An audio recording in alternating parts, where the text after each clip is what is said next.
Hi, I'm Victoria Chen, 32, and this happened last Christmas. I flew home to our sprawling Victorian house in Portland, Maine. Snow falling soft outside, pine wreath on the door, the smell of roasted duck filling every corner.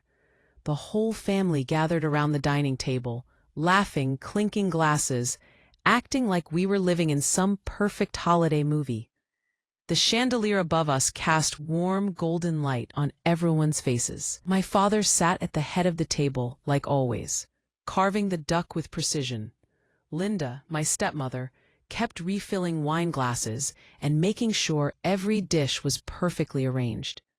Marcus, my stepbrother, was showing everyone something on his phone, probably another video from his yacht party that had happened just weeks before. I watched them all for a moment. Really watched them. The way they smiled, the way they laughed, the way they acted like everything was absolutely perfect. Like we were the kind of family you see in magazines or holiday commercials. Like there wasn't a single thing wrong in our entire world. I waited until everyone had their wine poured and their plates full. I waited until my father finished his story about some business deal. I waited until Linda stopped fussing with the centerpiece. I waited until Marcus finally put his phone down. Then I smiled real wide and asked, super casual, "So, has anyone checked the balance on the medical fund lately?" The question hung in the air for just a second. Then my father and Linda exchanged a quick glance. Not a concerned glance, not a worried glance, a knowing glance. And then they both laughed. They actually laughed like I'd just told the funniest joke they'd heard all year. "Oh, sweetie," Linda said, waving her fork in the air like she was conducting an orchestra. "We cleared that out weeks ago. Needed it for Marcus's 30th birthday yacht party." You know how important milestone birthdays are, right? The whole table kept smiling. My aunt nodded. My uncle raised his glass. Marcus grinned and said something about how it was the best party of his life. They were all acting like Linda had just announced she bought new curtains or changed the oil in her car. I set my wine glass down slowly. My hand was steady. My voice was calm. I looked straight at them and said, real even, real quiet. "That's interesting, because none of you know who that medical fund was actually for." The room went completely silent. You could hear the snow hitting the window outside. You could hear the old furnace clicking on in the basement. You could hear someone's fork touch their plate. My father's face went pale, all the color draining out like someone had pulled a plug. Linda froze mid-chew, a piece of duck still on her fork halfway to her mouth. Marcus just stared at his plate, like if he looked at it hard enough, he could disappear into it. My aunt looked confused. My uncle cleared his throat. Nobody said a word. That one sentence turned Christmas dinner into a funeral in less than 5 seconds flat. If you've ever said something at a family gathering that made everyone stop breathing, drop your story in the comments. I read every single one, I promise. And stick around till the end, because what happened to them after this? Yeah, you're going to want to hear that part. Their faces drained of every drop of color, and not another word was spoken for the rest of the night. People pushed food around their plates. Someone tried to change the subject to the weather. It didn't work. Within 20 minutes, people started making excuses to leave early. Too much wine, early flight tomorrow, forgot to feed the cat. The house emptied fast. By 8 o'clock, it was just me, my father, Linda, and Marcus sitting in that big dining room, surrounded by half-eaten food and empty chairs. Nobody looked at each other. Nobody spoke. The silence was so thick you could cut it with a knife. I stood up, folded my napkin, placed it on the table, and walked upstairs to my old bedroom. I locked the door behind me and didn't come out for the rest of the night. The morning light came through the curtains cold and gray, but I hadn't moved from the armchair all night. My laptop was still open in front of me, screen dim, showing the same number I'd been staring at since midnight. Zero balance. $210,000. Gone. Vanished. Spent. I refreshed the page 5 times, like maybe it was a glitch, like maybe the bank made a mistake. But the number didn't change. 0. Just a long list of transactions leading up to that final withdrawal. Every cent I'd saved for 9 years, gone in one wire transfer. I'd spent the last 9 years holding this family together financially. Every bonus, every raise, every extra freelance gig went straight into their lives, while I survived on grocery store sales and 60-hour work weeks. Marcus's private university tuition at Boston College, $48,000 a year for 4 years. The down payment on his Audi when he graduated, $15,000, I handed over without blinking. The security deposit on that ridiculous loft in the old port so he could be close to the nightlife. $8,000 for an apartment he barely slept in. The supplemental credit cards on my accounts that he and his friends used like they were playing Monopoly with real money. Dinners at expensive restaurants, concert tickets, weekend trips to New York, bottle service at clubs. I saw every charge. I never said a word. I never said no, not once. My father's business had struggled for years. I quietly paid his property taxes 3 years in a row. Linda wanted a new car. I co-signed the loan and made half the payments. Marcus needed networking opportunities. I funded his memberships to exclusive clubs and paid for professional headshots and built his entire wardrobe for meetings he never attended. I did it all quietly. I never asked for thanks. I never kept score. I just kept giving because that's what you do for family, right? That's what love looks like, right? You sacrifice, you provide, you make sure everyone else is okay, even if you're drowning. 13 months earlier, Marcus had crashed at my apartment after a concert. Some indie band he loved was playing at a venue downtown, and he'd gone with friends. He stumbled in around 2 in the morning, drunk and loud and laughing about something I didn't understand. He collapsed on my couch and passed out immediately, snoring like a chainsaw, one arm hanging off the cushion. I covered him with a blanket and was about to go to bed when I noticed his hands. They looked swollen. The knuckles were red and puffy. I'd noticed it before over the past few months, but never said anything. He'd been complaining about soreness for a while, always brushing it off as gym injuries or sleeping wrong, or maybe he twisted something playing basketball with his friends. But something in my gut that night told me it was worse, way worse. I stood there looking at his hands for a long time. Then I did something I'm still not sure was right or wrong. While he slept, I carefully took a small blood sample using a kit I'd ordered discreetly online. I'd read about it in an article about people who did at-home health monitoring. It wasn't exactly legal. It definitely wasn't ethical. But I needed to know. I drove the sample to a private lab the next morning, paid out of pocket, used a fake reason on the paperwork, said it was for routine screening. I didn't use his name. I used a pseudonym. 3 days later, my phone rang. It was Dr. Elliot Brennan, my ex-boyfriend and still the only rheumatologist I trust with my life. We dated for 2 years in my late 20s. The breakup was mutual, amicable, and we'd stayed in touch professionally. He was one of the best doctors on the East Coast. When I sent the sample, I included a note asking him to look at it personally. He did. "Victoria, it's severe rheumatoid arthritis," he said, voice tight and serious. "Early stage, but aggressive. If he starts biologic infusion therapy within the next 6 to 9 months, we can halt 90% of the joint damage. If that window closes, he's looking at permanent deformity, chronic pain, and a lifetime on heavy opioids. We're talking about hands that won't close, knees that won't bend, a spine that locks up. This isn't something you wait on." I sat in my car in the lab parking lot and felt my chest tighten. "How much?" I asked. "For the treatment? How much are we talking?" Elliot sighed. "The biologic infusions run about $12,000 per session. He'd need one every 6 weeks for the first 18 months. Then we reassess.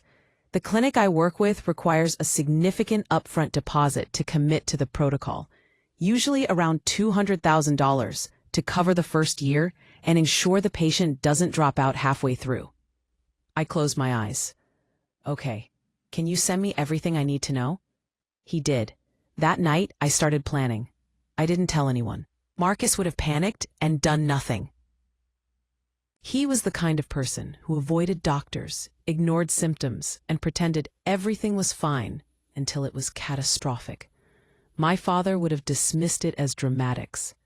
He'd have said Marcus was young and strong, and it was probably nothing. Linda would have made it all about her stress and how unfair it was that she had to deal with this. So I did what I always did. I handled it quietly. I carried it alone. I set up a revocable medical trust in my name. Trustee, me. Beneficiary, Marcus Chen. Medical expenses only. I worked with a lawyer I found through an online legal service, someone who didn't ask too many questions. I poured every spare dollar into it, every Christmas bonus, every tax refund, every birthday gift I didn't buy myself, every vacation I didn't take, every dinner out I skipped, every concert I didn't attend. I lived small so Marcus could live it all. It took me 11 months to save $210,000. 11 months of working doubles, picking up freelance projects, eating ramen and peanut butter sandwiches, shopping at thrift stores, cutting my own hair, canceling subscriptions, selling things I didn't need. I even sold my car and started taking the bus because the car payment and insurance were too much. Nobody noticed. Nobody asked why I looked tired, or why I wore the same 3 outfits on rotation, or why I stopped going out. They just kept taking. Because I traveled for work sometimes, gone for weeks at a time on consulting projects, I added a single emergency clause to the trust. In case of urgent medical need for Marcus, either parent could request fund disbursement with verbal authorization and follow-up written confirmation from me. I thought I was being responsible. I thought I was covering all my bases. I thought the clause would only be used if Marcus was unconscious in a hospital somewhere and I was unreachable. I thought wrong. Last month, while I was stuck in Seattle on a project deadline, working 16-hour days trying to meet a client's impossible timeline, Linda called my private trust manager. His name was Jeffrey Marsh, a quiet man in his 60s who ran a small estate management firm in Portland. I'd worked with him for years. He knew me. He trusted me. Linda knew that. She used the exact words the clause required. "Victoria is unreachable overseas," she said, voice shaking like she was crying.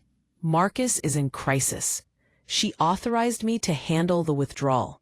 We need the full amount immediately. It's life or death." Then she sent an email from an address that looked almost identical to mine. My real email was victoria.portfolio.management.8@gmail.com. The one she used was victoria.portfolio.management.88@gmail.com. One extra number, that's it. Jeffrey saw the clause, saw the email, heard Linda's panicked voice on the phone, and believed her. He released the entire amount in a single wire transfer to an account Linda controlled. $210,000, gone in one business day. Where did it go? Marcus's 30th birthday yacht party. I pulled up the receipts later. Jeffrey had kept meticulous records. A private 60-foot yacht rented for the weekend, sailing out of Cape Elizabeth, $38,000.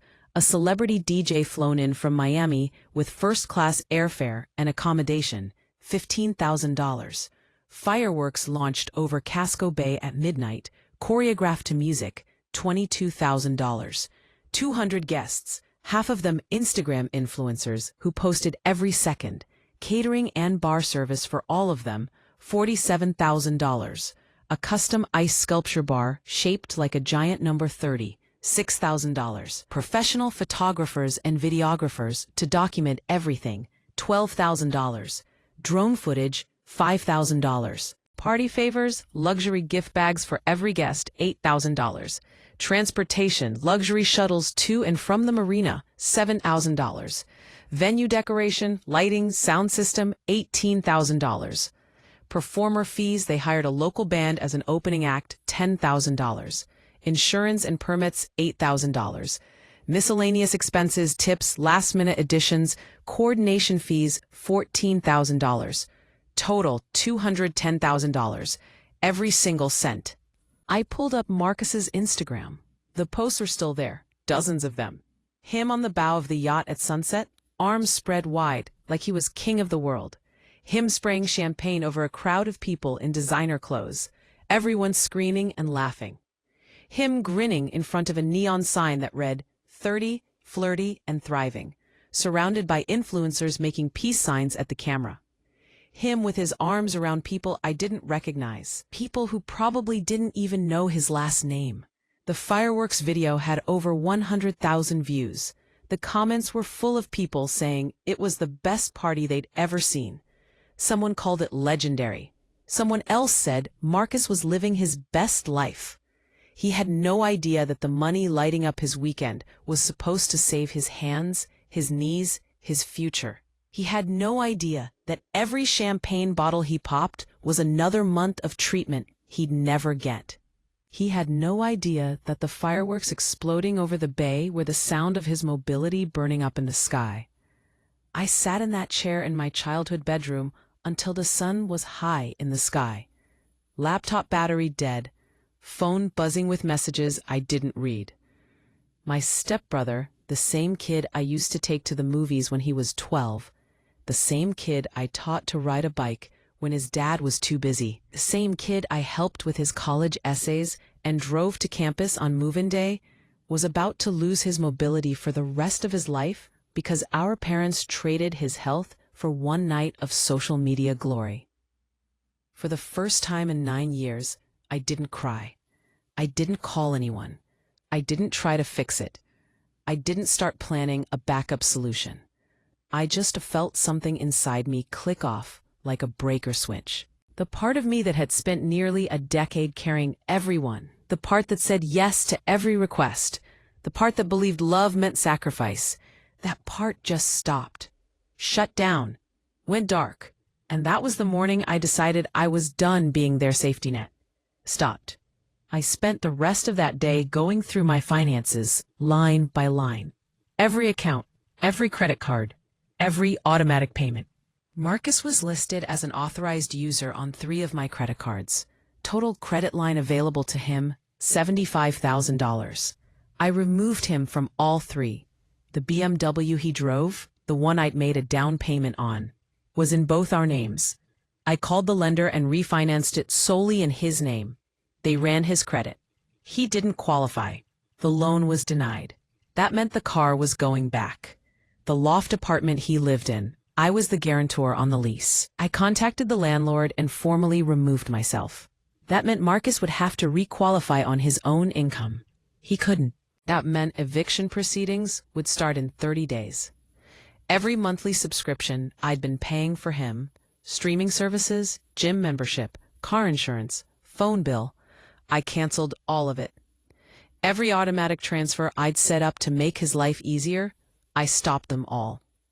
Every joint account we shared, I closed them. By the time the sun set, Marcus's entire financial life had been unplugged. And I felt nothing. No guilt, no hesitation. No second thoughts, just clarity. The pounding on my door started at 11:30 that night. I was sitting in my living room in the dark, drinking tea, staring at nothing. I knew exactly who it was before I even stood up. I could hear them through the door. Linda's voice, high-pitched and angry. My father's voice, low and demanding. Marcus saying something I couldn't make out. I walked to the door slowly. I looked through the peephole. All 3 of them standing there under the porch light looking furious.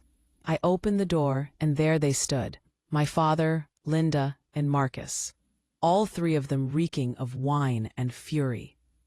Linda pushed past me first, not even asking permission, clutching a thick stack of credit card statements like they were court evidence.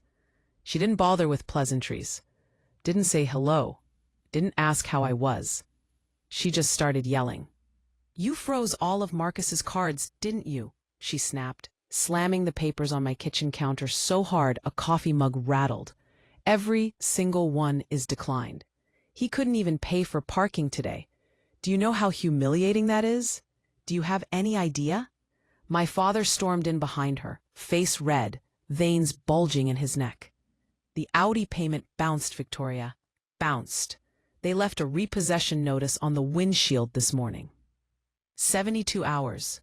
72 hours before they tow it. Do you understand what that means? Do you understand what you've done? Marcus lingered in the doorway, hands shoved in his hoodie pocket, eyes bloodshot, looking smaller than I remembered. He wouldn't look at me directly, just stared at the floor. "Sis," he said quietly, "the landlord posted an eviction warning on my door today. My roommates are freaking out. They're threatening to sue me. I'm going to be on the street." I closed the door slowly, locked it, and leaned back against it. I didn't flinch. I didn't apologize. I didn't rush to explain. For the first time in my entire life, I just stood there and let them yell. Linda kept going, voice climbing higher with every word. "Do you understand what this looks like? His friends are calling him. They're texting him. They're asking why his card got declined at brunch. He's 30 years old, not some broke teenager. This is humiliating. This is absolutely humiliating. He has a reputation. He has appearances to keep up. You can't just pull the rug out from under him like this." My father pointed at me, finger shaking, voice tight with rage. "You don't just get to pull the rug out whenever you feel like it, Victoria. This family operates on what you contribute. It always has. You stop paying, we all fall apart. That's how it works. That's the deal. That's how it's always been. You don't get to change the rules now." Marcus finally stepped inside, rubbing the back of his neck, looking everywhere but at me. "Come on, V," he said, voice soft and pleading. "Just turn it all back on. I've got a brand partnership coming through next month. I'll pay you back. I swear. $2,000. It'll cover at least 1 month of expenses. Just give me time." I looked at each of them, one by one. Slowly. Deliberately. 9 years of guilt trips and midnight Venmo requests flashed through my mind. The thousands I'd sent at 2 a.m. so Marcus could make rent when he'd spent his paycheck on clothes. The vacations I'd canceled to cover his car insurance when he'd forgotten to pay. The holidays I'd worked through to fund their lives while they posted pictures of perfect family moments I wasn't in. The birthday parties I'd skipped because I was picking up extra shifts. The friends I'd lost because I was always too tired, too broke, too unavailable. 9 years of my life spent holding up people who never once asked if I was okay. I took a slow, steady breath. No. The word landed like a stone in water. Linda's eyes went wide. Her mouth fell open. "Excuse me? What did you just say?" I said no, I repeated, voice calm and even. "Not one more dollar, not one more payment, not one more bailout, not ever again." My father's face turned purple. "You don't get to decide that. You've been funding this family since you were 23 years old. That's your role. That's what you do. You don't just walk away. You don't get to be selfish now." "My role," I repeated, laughing once, sharp and bitter. "I'm not a bank with a Polstad. I'm not an ATM that you just withdraw from whenever you need something. I'm a person, and I'm done." Marcus tried to pull the sad puppy look that used to work when we were kids. His eyes got wide, his voice got soft. "V, please. I've got meetings lined up. Sponsorships, brand deals. If I show up looking broke, if I can't maintain my image, it's all over. Everything I've built, gone." Linda grabbed the credit card statements and fanned them out like a poker hand. "Look at these numbers," she said, voice shaking. "Look at what you've done. Look at these balances. You've destroyed him. You want your brother homeless? You want him living in his car? Is that what you want?" I didn't even glance at the papers. "He's 30, I said quietly. "He has a degree.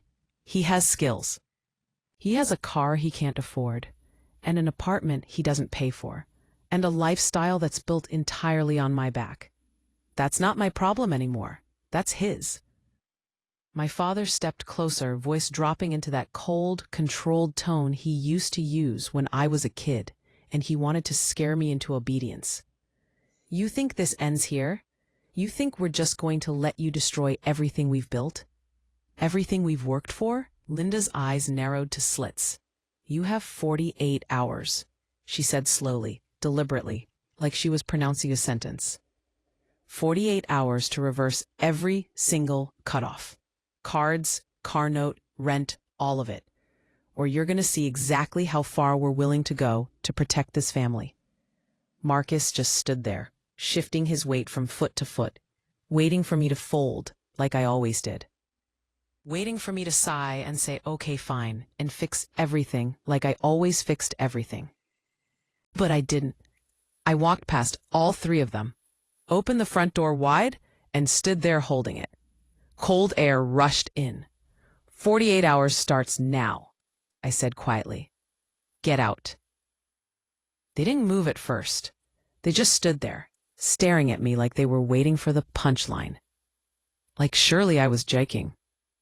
Like surely I'd laugh and say, I was just upset and we could talk about this like adults. When I didn't say anything else. When I just stood there holding the door, Linda scooped up her papers and muttered something venomous under her breath that I didn't quite catch. My father gave me a look that could have melted steel. A look that said, this isn't over. A look that said, you're going to regret this. Marcus hesitated the longest, standing in the doorway, looking back at me like he wanted to say something, like he was searching for the words that would make me change my mind. He didn't find them. He shuffled out behind them, hands still in his pockets, shoulders hunched. The door shut, I locked it, slid the chain, turned the deadbolt, and for the first time in nearly a decade, my apartment was completely, utterly silent. No voices, no demands, no guilt, just silence. I stood in the dark hallway, heart hammering in my chest, waiting for the guilt to crush me like it always had. Waiting for that voice in my head that always said, you're being selfish, you're being cruel, they need you, you can't just abandon them. I waited for it. It never came.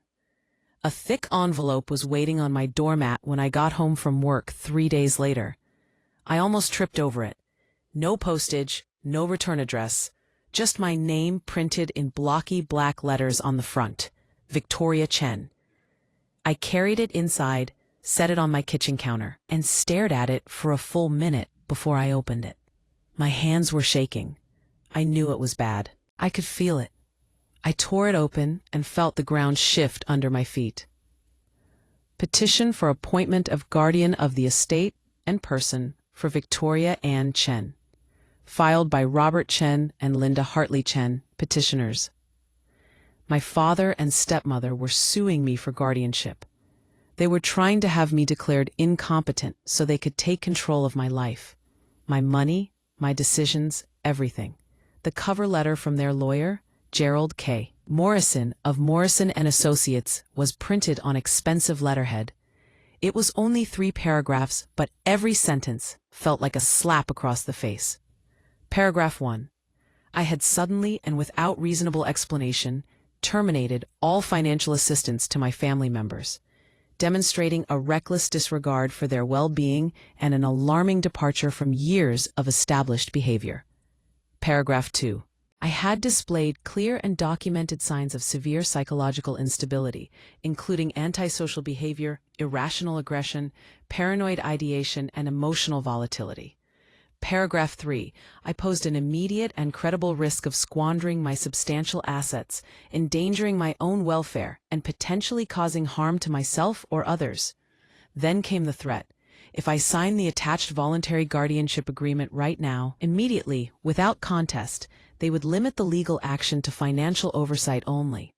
I'd keep my freedom but lose control of my money. If I refused, they would pursue full guardianship of both my person and my estate, including the legal authority to mandate psychiatric hospitalization, control all medical decisions on my behalf, and determine where I lived and with whom I associated. They could lock me up and throw away the key, legally. Clipped to the agreement was the signature page. My line already had a little yellow arrow sticker pointing to it, like they'd prepared this for me to sign like it was some routine paperwork. I read the entire packet 4 times, hands shaking harder each time. They had statements from neighbors claiming I'd become reclusive and paranoid, that I'd stopped answering my door, that I'd been seen talking to myself. Mrs. Patterson from 2 doors down, a woman I'd spoken to maybe twice in 5 years, swore in a signed affidavit that she'd heard me screaming in my apartment late at night.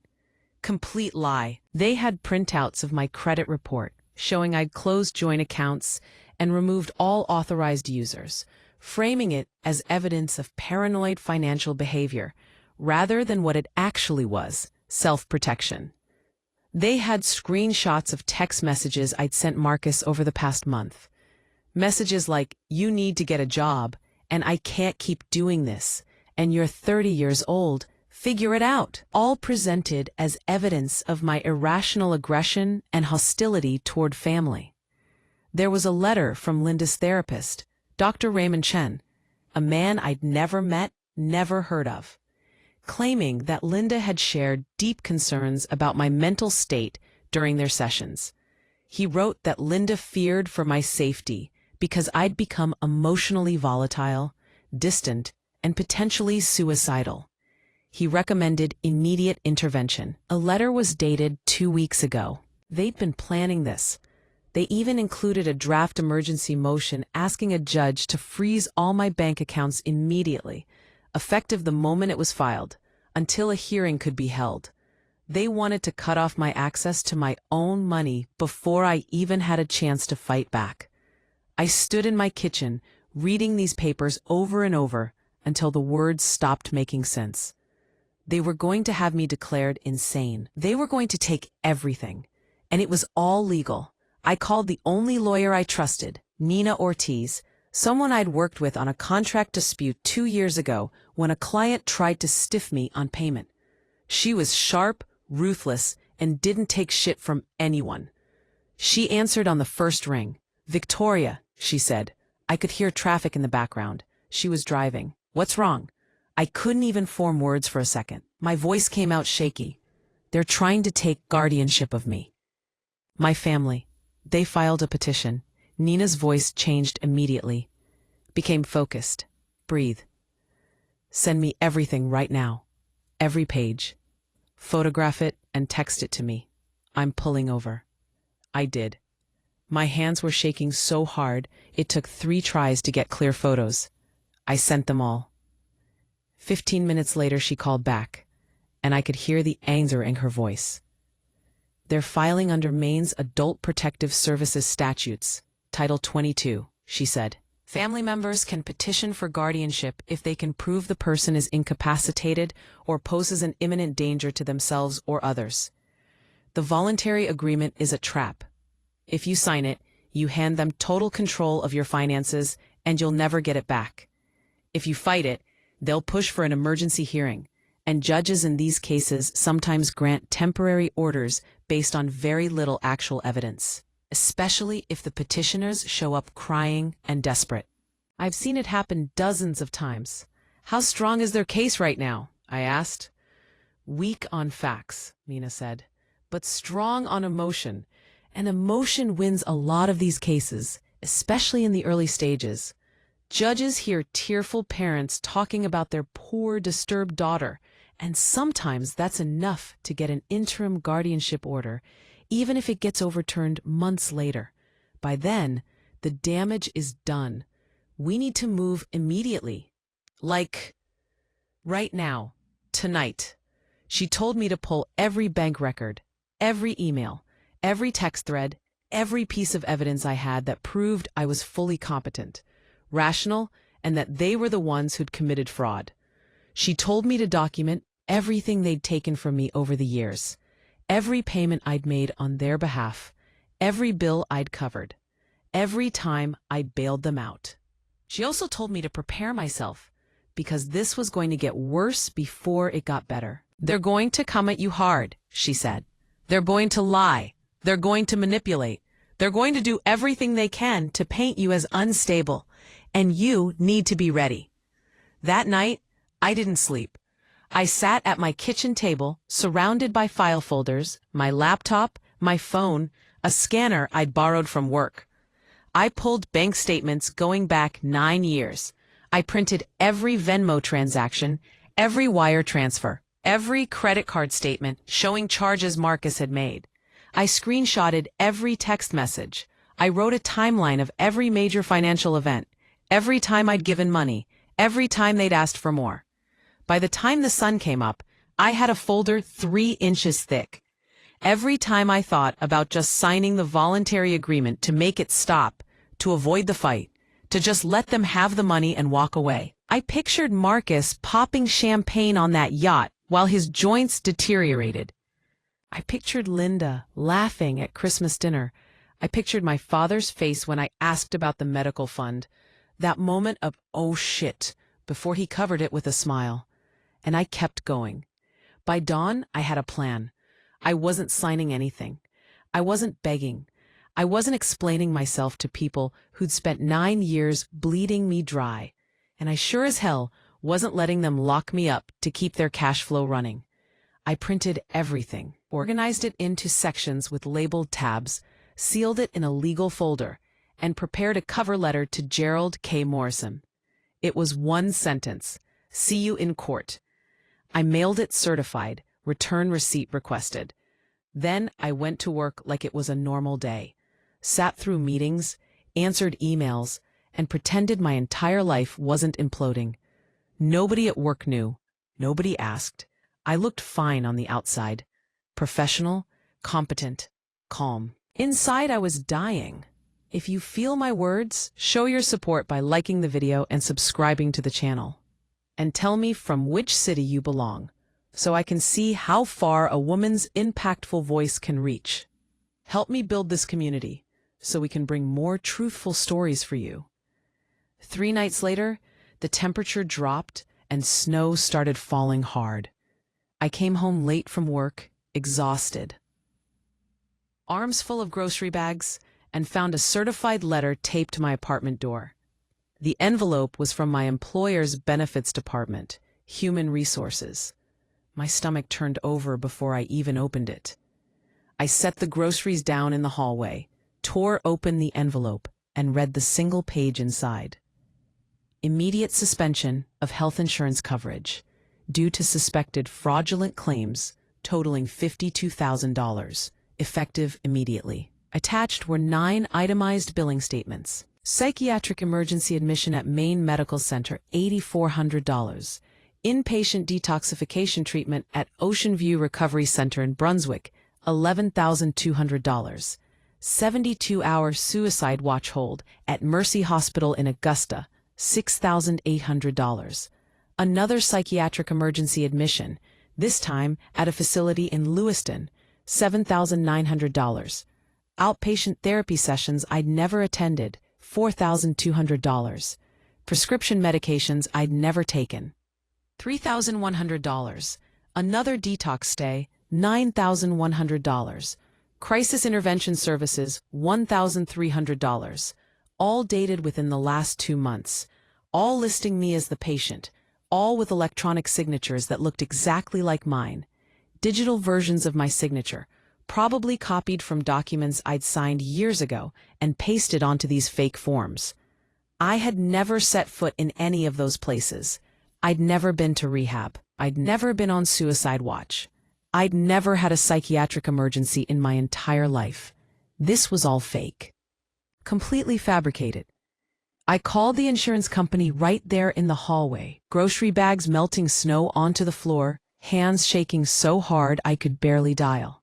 After an hour on hold, listening to the same terrible jazz music on loop, a benefits manager finally picked up. Her name was Sharon. She sounded tired. "Ma'am," she said slowly, like she was reading from a script. "These claims were submitted electronically through certified provider portals using your member ID, your date of birth, your social security number, and digital attestation. Federal healthcare regulations require us to immediately suspend coverage during a fraud investigation. It's policy. There's nothing I can do until the investigation concludes." "How long does that take?" I asked. My voice cracked. "Depends," Sharon said. "Could be weeks. Could be months. In the meantime, you have no coverage." If you need medical care, you'll have to pay out of pocket or apply for emergency Medicaid. I asked her if she could tell me the IP addresses where the claims originated, thinking maybe that would prove it wasn't me. She hesitated. Then she said, "I'm not supposed to share that information, but let me check." I heard typing, then silence, then more typing. "Ma'am," she said quietly, "all 9 claims were submitted from the same IP address." "What is it?" I asked. She read it off slowly. I wrote it down on the back of the grocery receipt. Then I hung up, walked inside, opened my laptop, and ran the IP address through a geolocation tool. It took 3 seconds. The address traced back to a residential location in Portland, Maine. My father's house. The house I grew up in. They'd submitted fake insurance claims in my name from their home computer.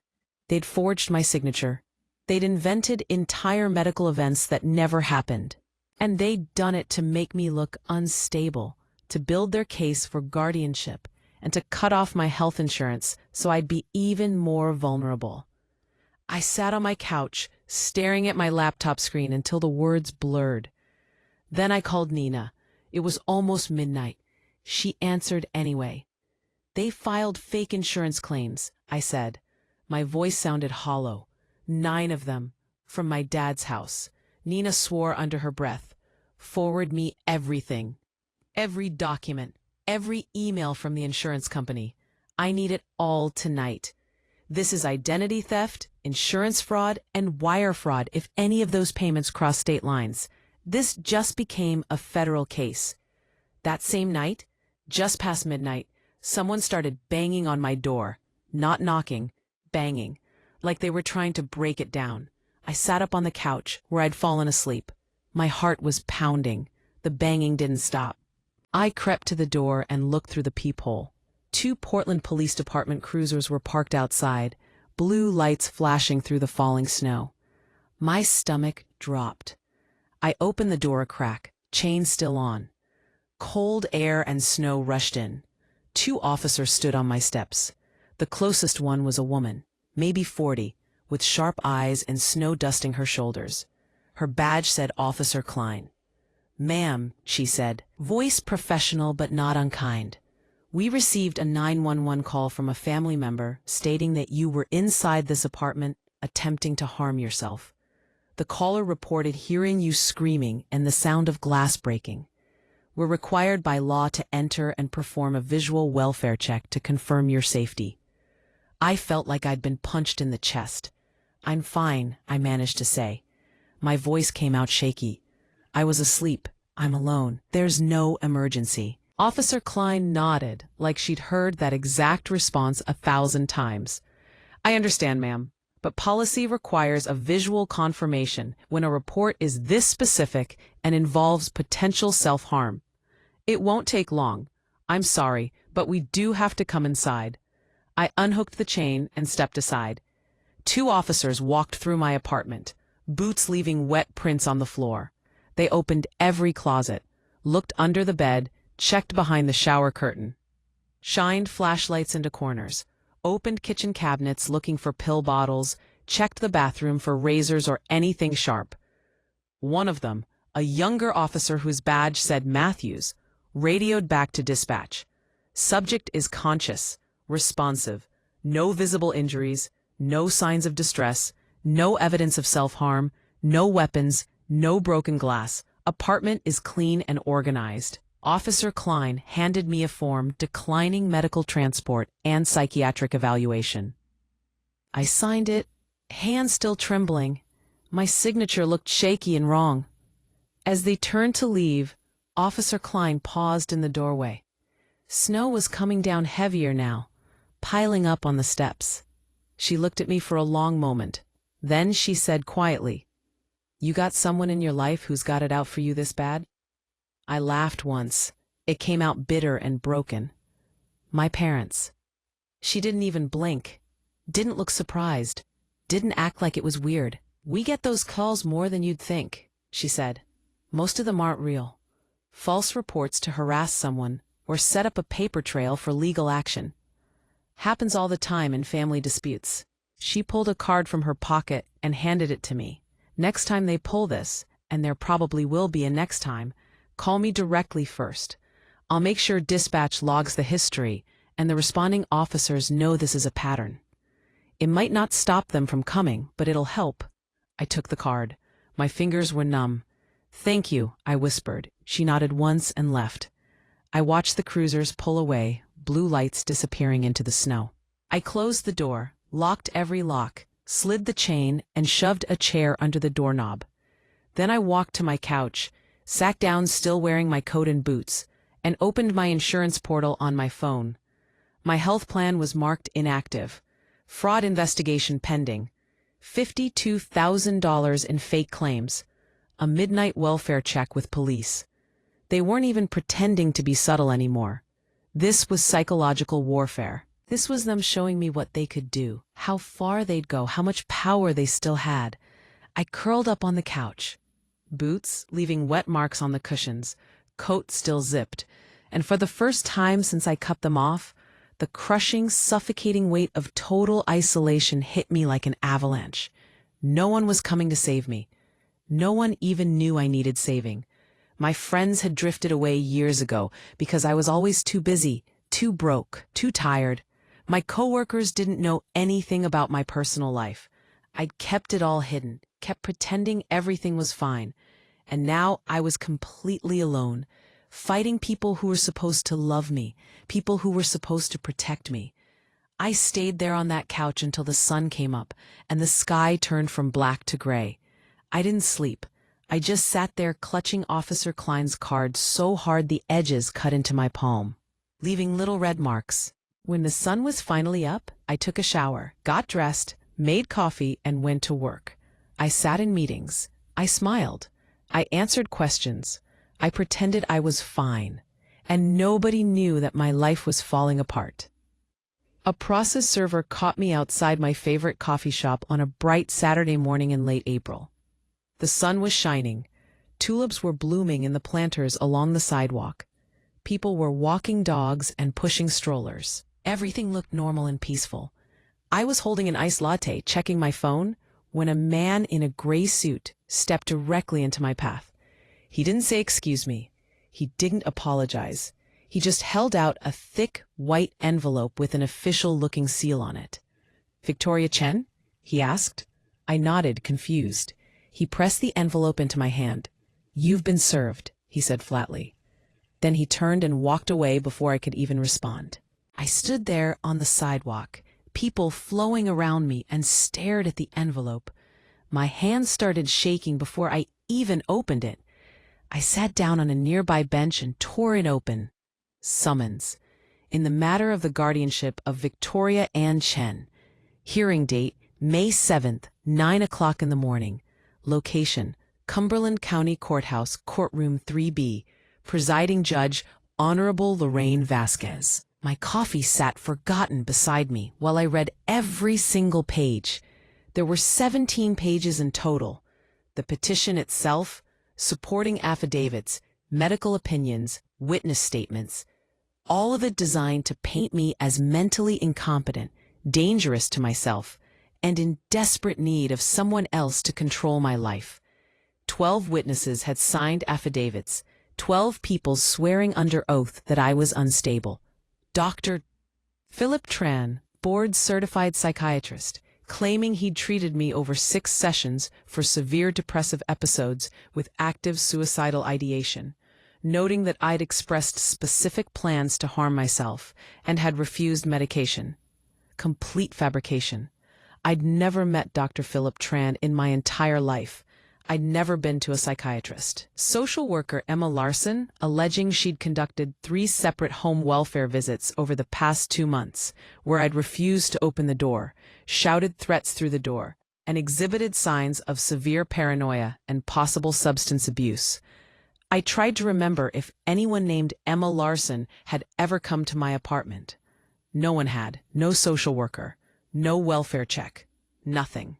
4 former coworkers from a marketing agency I'd worked at 6 years ago, people I barely remembered, swearing that during my time there, I'd started exhibiting concerning behaviors, including hoarding medication in my desk, expressing paranoid delusions about my family trying to steal from me, and making cryptic comments about not wanting to live anymore.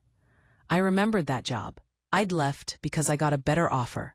I'd been perfectly fine. We'd even had a goodbye party.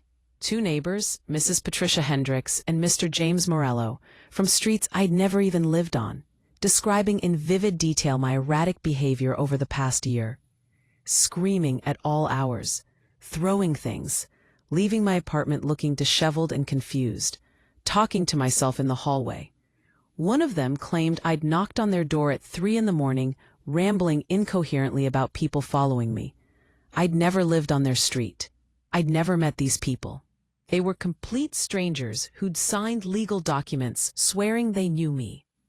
A barista named Tyler Chen, no relation, from a cafe called the Daily Grind, claiming that 3 weeks ago I'd come in, ordered a coffee, then collapsed at a table, sobbing uncontrollably, talking loudly about how I wanted to end my life, scaring other customers and refusing to leave until he threatened to call the police. I'd been to the Daily Grind exactly once, over a year ago, ordered a latte to go, and left. That was it. I'd never had a breakdown there.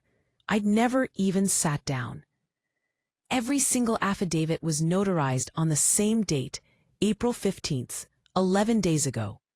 Every single one had been notarized by the same person, Jennifer L. Whitmore, Notary Public, State of Maine.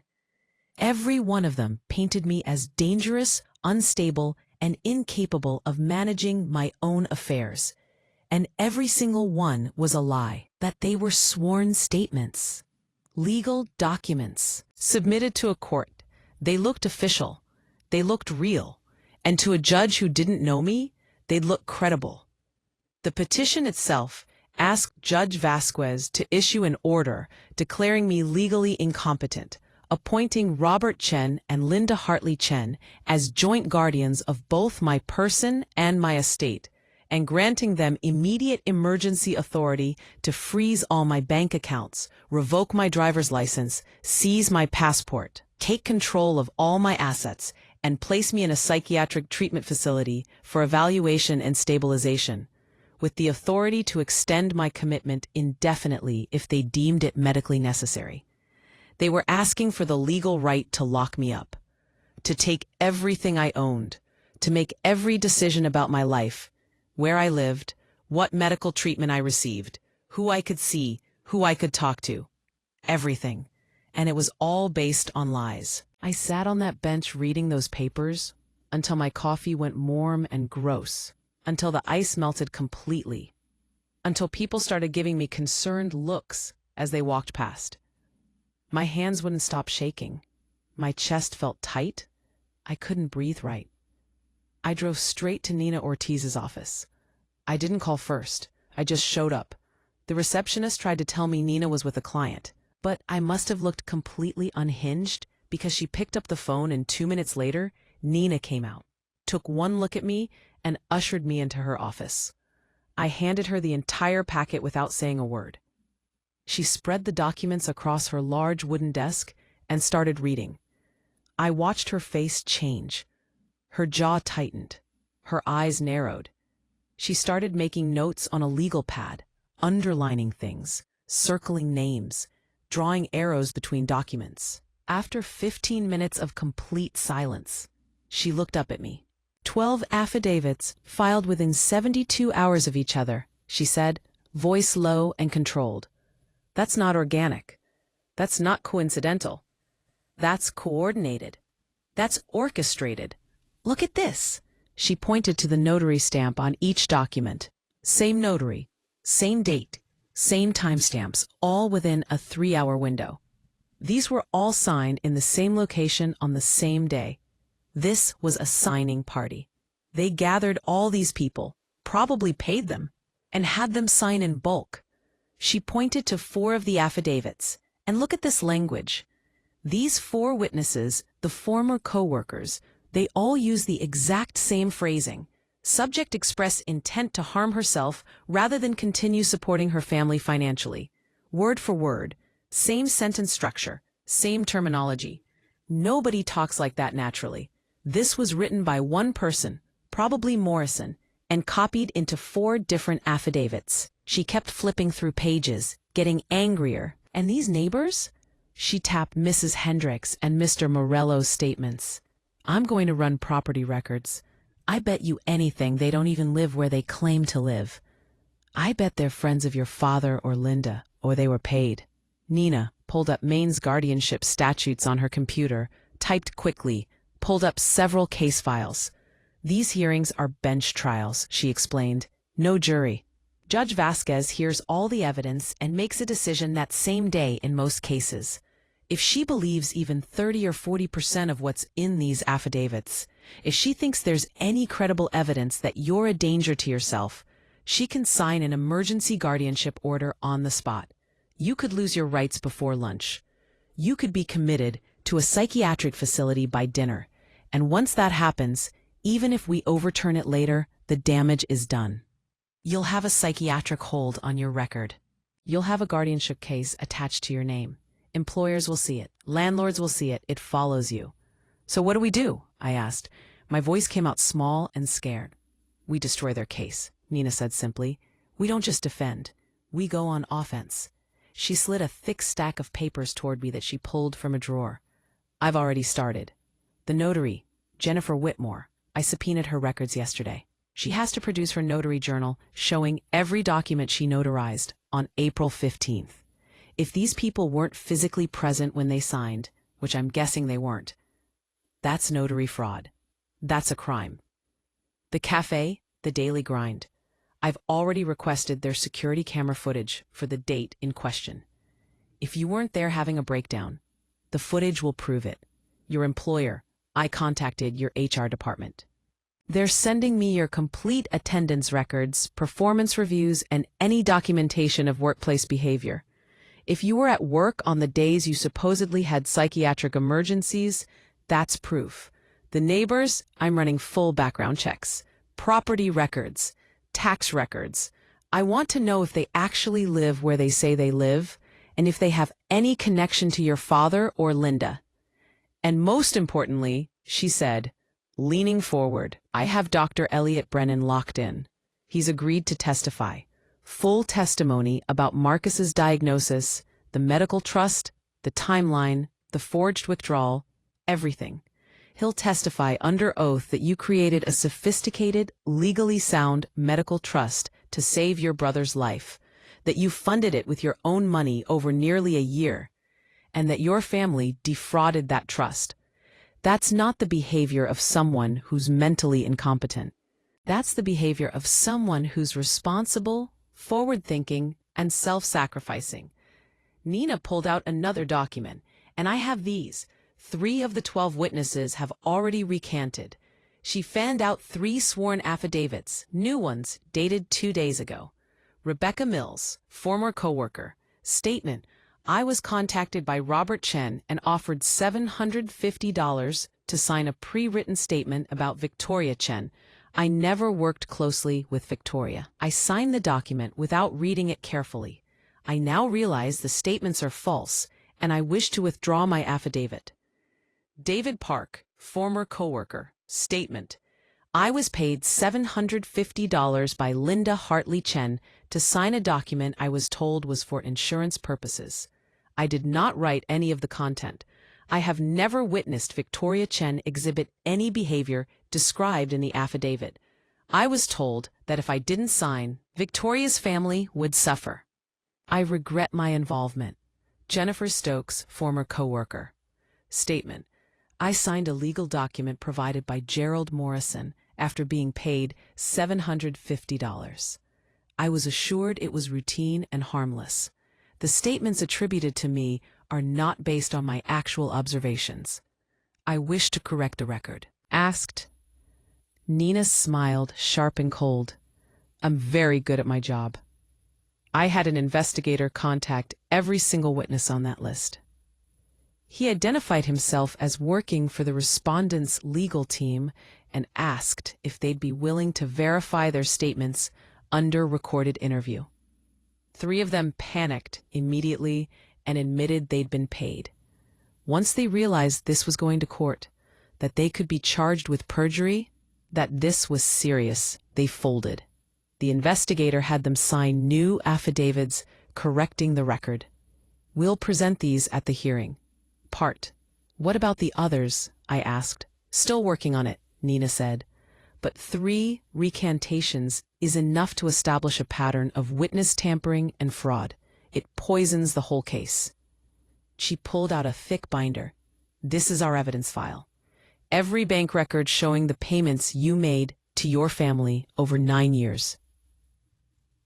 Every text message, every email, every Venmo transaction, every credit card statement, your work attendance records showing you were at work on the dates you supposedly had psychiatric emergencies, character references from your employer, from colleagues, from people who actually know you, medical records showing you've never been treated for any psychiatric condition, and Elliot's testimony. The hearing is in 9 days, Nina said. We have 9 days to prepare you to testify, to finalize our evidence, and to coordinate with our witnesses. You're going to have to get on that stand and tell your story. You're going to have to look your father and Linda in the face and tell the judge what they did. Can you do that? I nodded. I didn't trust my voice. Yes, I whispered. I can do that. Good, Nina said, because we're going to war. I spent the next 9 days living inside those documents. I took a week off work, told my boss I had a family emergency, which wasn't technically a lie. I printed every relevant document. I organized everything into chronological order. I created a timeline on poster board showing every major financial transaction, every request for money, every time I'd bailed them out. I practiced answering questions in front of a mirror. Nina drilled me for hours. She played the role of Morrison, asking hostile questions, trying to rattle me. What kind of daughter cuts off her own family? Isn't it true you struggled with depression? Why did you feel entitled to make medical decisions for your brother without his knowledge? I practiced staying calm, keeping my voice steady, answering directly without getting emotional. It was the hardest thing I'd ever done. Every time I thought about standing in a courtroom, about facing them, about saying out loud what they'd done to me, I felt sick, but I kept practicing. I had to. I walked past the courthouse 3 times just to get used to the building, to memorize the route from the parking lot to the entrance, from the entrance to the courtroom, so that on the day of the hearing, I wouldn't get lost or feel disoriented. I needed every advantage I could get. The night before the hearing, I didn't sleep at all. I lay in bed staring at the ceiling, going over every possible question, every possible outcome. What if the judge didn't believe me? What if Morrison was a better lawyer than Nina? What if my father and Linda cried on the stand and the judge felt sorry for them? What if I lost? What if I woke up tomorrow in a psychiatric facility with no rights, no freedom, no control over my own life? The thoughts spun in circles until the sun started to rise. On the morning of May 7th, I got up at 5:30 even though the hearing wasn't until 9. I showered. I did my hair. I put on the same black blazer I'd worn to my first real job interview when I was 23, the one I'd bought at a thrift store and had tailored to fit perfectly. I'd worn it to every important moment in my professional life: contract signings, presentations, performance reviews. It felt like armor. I paired it with a simple white blouse and black pants. Professional, competent, put together. I looked in the mirror and barely recognized myself. I drove to the courthouse in complete silence. No music, no podcasts, just the sound of my own breathing. I parked in the public lot and sat in my car for 10 minutes, hands on the steering wheel, trying to calm down. My heart was pounding so hard I could feel it in my throat. Finally, I forced myself to get out. The courthouse was an old brick building with white columns and stone steps. It looked imposing, official, permanent. Inside, it smelled like floor wax and old wood and anxiety. I went through security. Metal detector, bag check. The guard barely looked at me. I found courtroom 3B on the 2nd floor. Nina was already there, standing in the hallway outside, wearing a sharp gray suit and heels. her hair pulled back, looking every inch the competent, dangerous lawyer she was. She saw me and walked over immediately. "You ready?" she asked. I nodded. "As ready as I'll ever be." She squeezed my arm. "You've got this. Just tell the truth. That's all you have to do. Tell the truth and let me handle the rest." We walked into the courtroom together. It was smaller than I expected. Wood-paneled walls, rows of benches, a judge's bench at the front, elevated, imposing. 2 tables facing the bench, 1 for each side. Nina led me to the table on the right, respondent's table. I sat down and forced myself to look across the aisle. My father and Linda sat at the petitioner's table with Gerald Morrison between them. My father wore a dark suit I'd never seen before. He looked older than I remembered. Thinner, grayer. Linda wore a navy dress and pearls, her hair styled perfectly, makeup making her look softer, more sympathetic. And then I saw Marcus. He was sitting in the first row of the gallery directly behind them, wearing a hoodie and jeans, slouched down, earbuds in, staring at his phone like he was waiting for a bus. He looked like he'd rather be anywhere else. He didn't look at me, not once. My chest tightened. Part of me had hoped, stupidly, that he'd sit on my side, that he'd refuse to support what they were doing. But of course he didn't. He never did. At exactly 9 o'clock, a bailiff entered from a side door. "All rise," he said loudly. "The Honorable Lorraine Vasquez presiding." We all stood. Judge Vasquez entered. She was younger than I expected from the photo I'd found online, maybe late 40s, with dark hair pulled into a bun, sharp cheekbones, and eyes that looked like they didn't miss anything. She wore black robes and carried a leather folder. She sat down, we sat down, and she opened the folder. "Case number 2025 G447, in the matter of the guardianship of Victoria Ann Chen," she said, voice clear and authoritative. "Counsel, state your appearances." Gerald Morrison stood. Gerald K. Morrison, of Morrison and Associates, appearing on behalf of petitioners Robert Chen and Linda Hartley Chen. Nina stood. Nina Ortiz, of Ortiz Legal Group, appearing on behalf of respondent Victoria Ann Chen. Judge Vasquez looked at both of them. "This is a petition for appointment of guardian of the person and estate. I've reviewed the initial filings. Mr. Morrison, this is your petition. Present your case." Morrison stood, buttoning his suit jacket, and launched into his opening statement. "Your Honor, this is a heartbreaking case. A tragic case. A case of a young woman in crisis, a daughter spiraling into a dangerous mental state, and a family desperate to save her before it's too late. My clients, Robert and Linda Chen, have watched with growing alarm as Victoria has exhibited increasingly erratic, hostile, and self-destructive behaviors over the past several months. She has abruptly and without explanation severed all financial support to her family, support they have relied upon for years. She has become withdrawn, paranoid, and volatile. She has refused contact, ignored concerned outreach, and made statements suggesting she no longer values her own life. He gestured to the stack of affidavits on his table.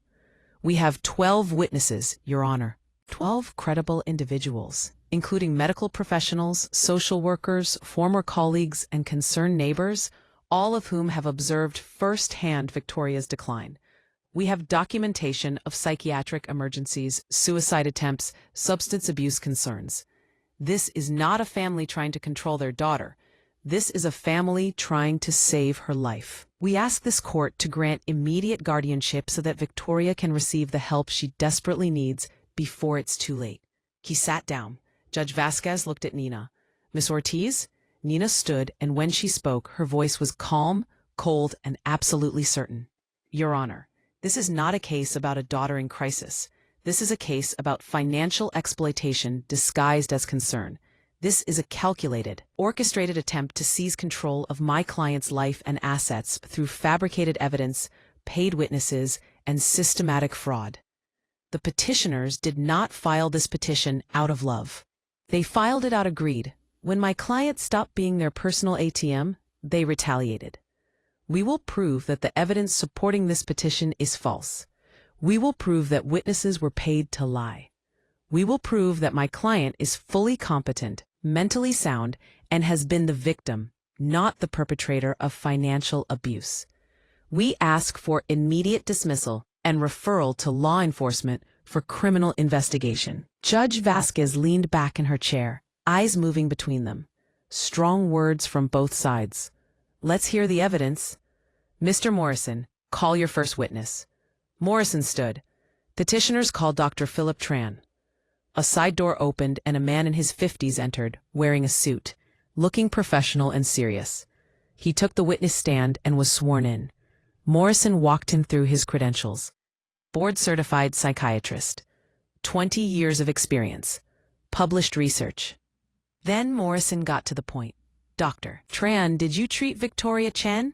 Yes, Dr. Tran said. I treated Ms. Chen over 6 sessions between January and March of this year. And what were your observations? She presented with severe depressive symptoms, active suicidal ideation, and significant paranoia focused on her family. She expressed specific plans to harm herself and refused medication.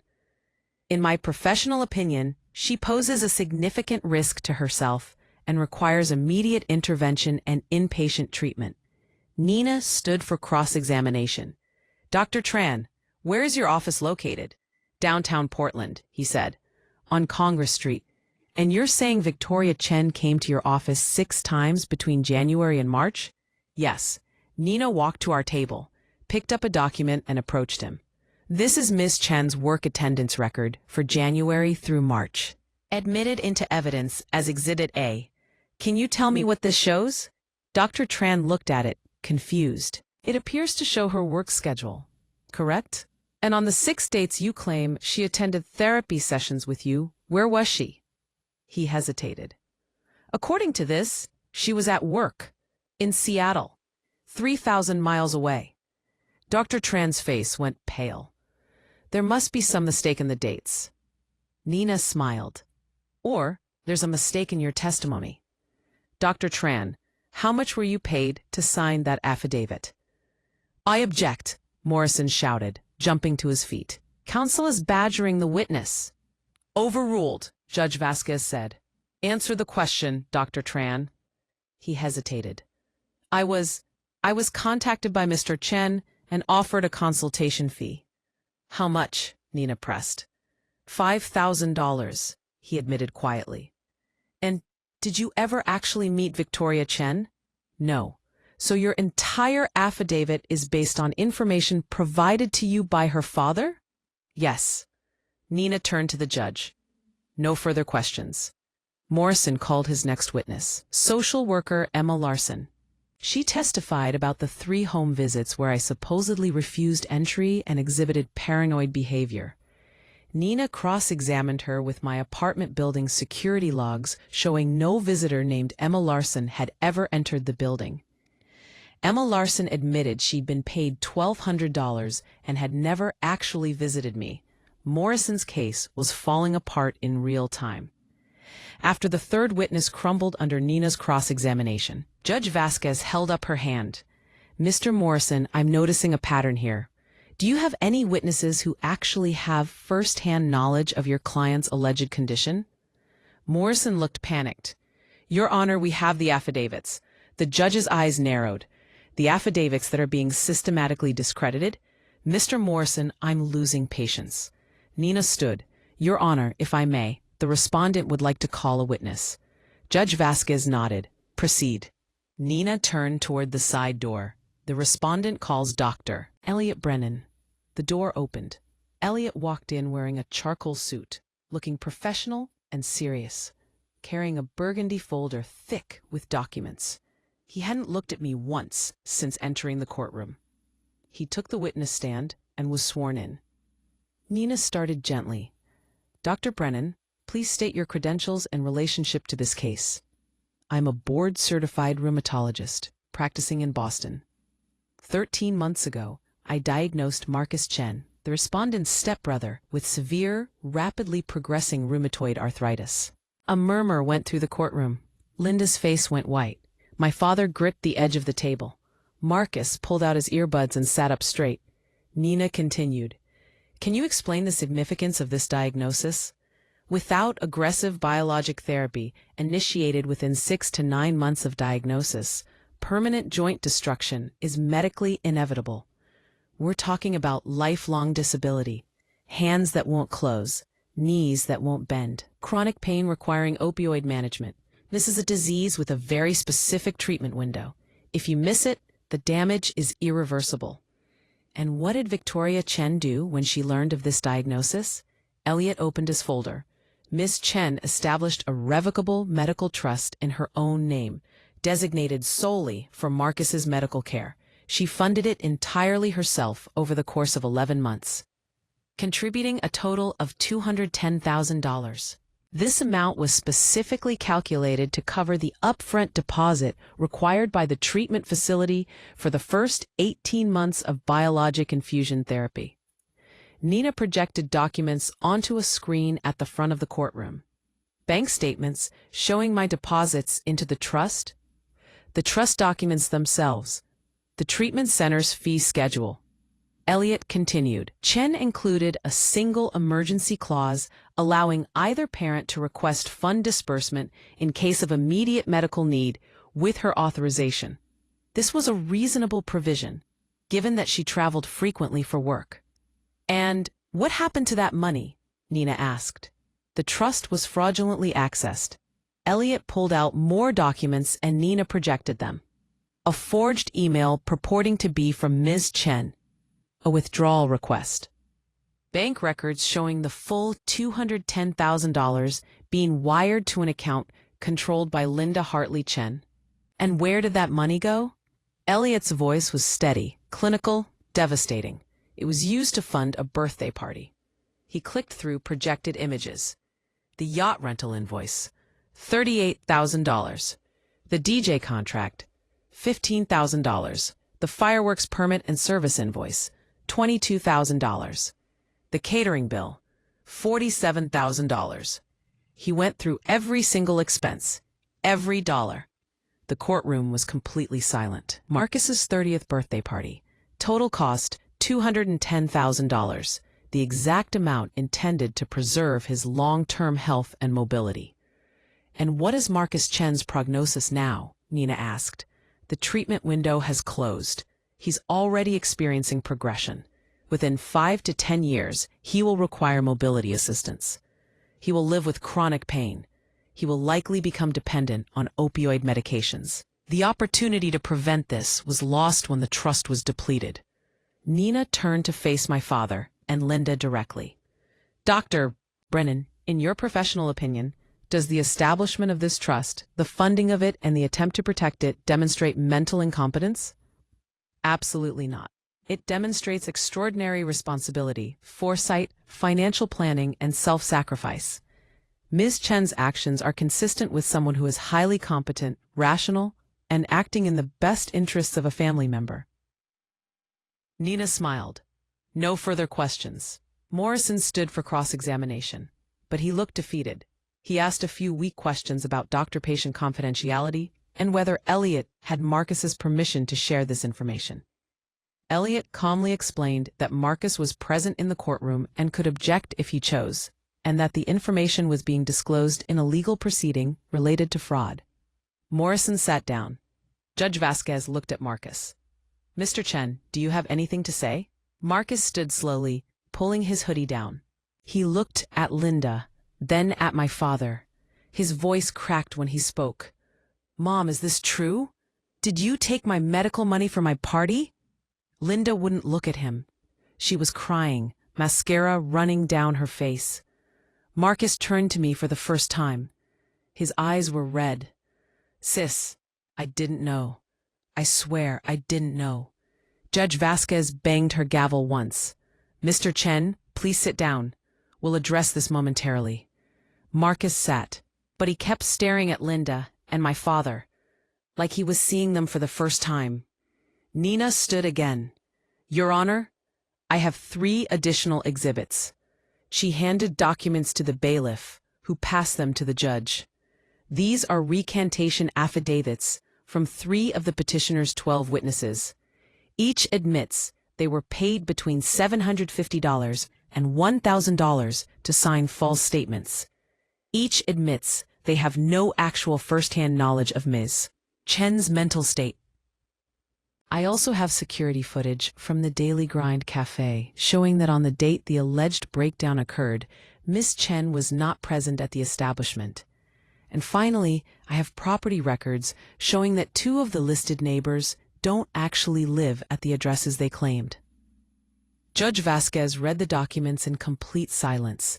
The only sound was the clock ticking on the wall and someone shifting in their seat in the gallery. 5 minutes passed. Then 10. Finally she looked up, and her face was carved from stone. After thorough review of the evidence presented, I find no credible basis whatsoever for a finding of incompetence, incapacity, or imminent harm. The evidence supporting this petition is not only insufficient, it is fraudulent. This petition is malicious, it is predatory, and it is supported by what appears to be systematic perjury, witness tampering, and financial exploitation. She turned to my father and Linda. Her voice was ice.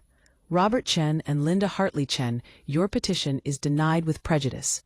All court costs, filing fees, and respondents' attorney fees, which I'm estimating at approximately $94,000, will be assessed jointly and severally against you personally. The gavel came down hard.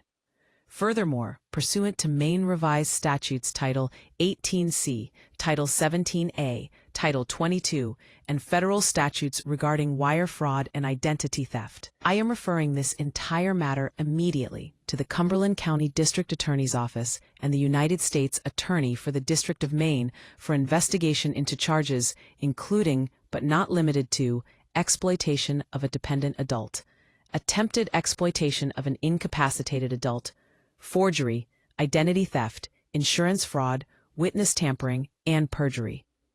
The courtroom erupted. People in the gallery started whispering. A reporter in the back row was typing frantically on her phone.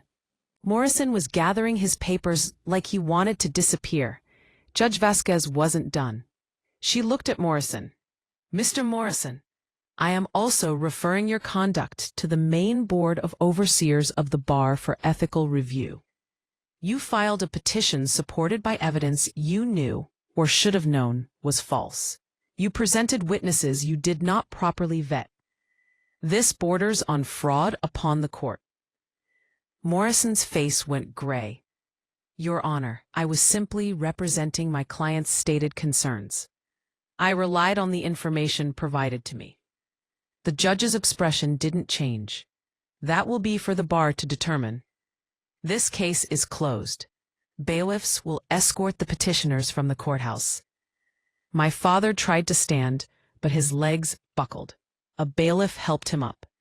Linda was openly weeping, her whole body shaking. Marcus just sat frozen, staring at the projected invoice still on the screen. The yacht rental, the fireworks, the champagne, all the money that should have saved his future. Elliot stepped down from the witness stand, caught my eye for just a second, gave the smallest nod, and walked out the side door. Nina squeezed my shoulder. I stayed in my seat even after everyone else started leaving, even after the courtroom emptied. Just sitting there letting it sink in. They lost. They lost everything. And I was free. If you feel my words, show your support by liking the video and subscribing to the channel. And tell me from which city you belong, so I can see how far a woman's impactful voice can reach. Help me build this community so we can bring more truthful stories for you.